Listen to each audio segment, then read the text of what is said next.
Hello everyone, আসসালামু আলাইকুম। Welcome to back my channel Maria's kitchen. আজকে আমি আপনাদেরকে টক ঝাল মিষ্টি আমের আচারের রেসিপিটি দেখাবো। আর কাঁচা আম পুড়িয়ে যাওয়ার আগে অবশ্যই আপনারা এই কাঁচা আমের রেসিপিটি বানিয়ে নেবেন। তো কথা না বাড়িয়ে চলে যাচ্ছি মূল রেসিপিতে।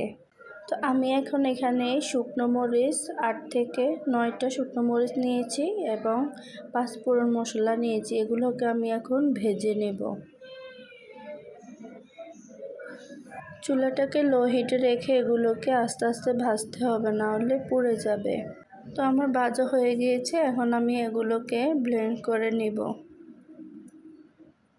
তো আচার তৈরি করার জন্য আমি এখানে প্রায় 1.5 কেজির মতো আম নিয়েছি। আগে থেকে এগুলোকে আমি ছিলে নিয়েছি ধুয়ে। এরপর আমি এখানে আমগুলোকে 4 টুকরো করে নিয়েছি। আপনারা চাইলে কম বেশি করতে পারেন আপনাদের পছন্দ মতো। এখন আমি একটা বাটির মধ্যে পানি নিয়েছি, এখানে আমি কিছুটা লবণ দিয়ে দিয়েছি এবং হাফ চা চামচের মতো হলুদের গুঁড়ো দিয়ে দিয়েছি। এখানে আমি আমগুলোকে ভিজিয়ে রাখবো প্রায় 10 থেকে 15 মিনিটের মতো। এতে করে আমগুলোর কষটা চলে যাবে। এরপর আমি আমগুলোকে পানি ঝরিয়ে একটা ডিশের মধ্যে মেলে দিয়ে প্রায় রোদে 2 ঘন্টার মতো রেখে দিব। 2 ঘন্টা হয়ে গিয়েছে, এতে করে আমার আমগুলোর উপরে এক্সট্রা পানিগুলো শুকিয়ে গিয়েছে। এবার চলে যাই মূল রেসিপিতে। আমি চুলে একটি হাঁড়ি বসিয়ে দিলাম। এখানে আমি 1 কাপ পরিমাণ সরিষার তেল নিয়ে নিয়েছি। তেলের পরিমাণটা আপনারা কম বেশি করে নিতে পারবেন। এখানে আমি একটা রসুন থেতলে দিয়েছি।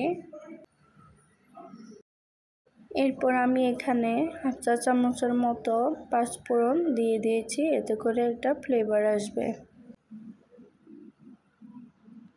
এরপর আমি এখানে আমগুলো দিয়ে দিচ্ছি।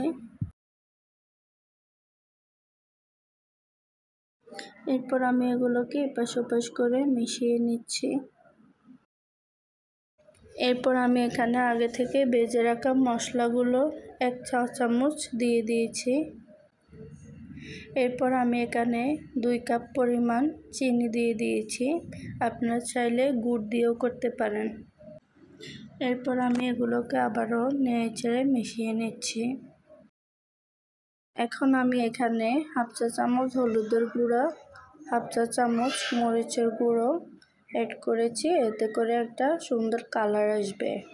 এতে আমি দিয়ে দিয়েছি 3-4 চামচের মতো ভিনেগার। ভিনেগারটা এটাকে অনেক দিন সংরক্ষণ করতে সাহায্য করবে। এরপর আমি এগুলোকে আবারও ভালো করে মিশিয়ে নিচ্ছি। চিনির পানিটা ছেড়ে দিয়েছে, আপনারা দেখতে পাচ্ছেন। আম হতে কিন্তু বেশিক্ষণ সময় লাগে না।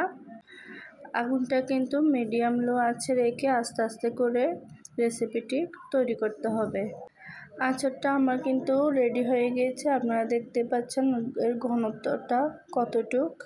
এখন আমি চুলাটা বন্ধ করে দিব আর আচারগুলো ঠান্ডা হয়ে গেলে এগুলোকে তুলে নিব।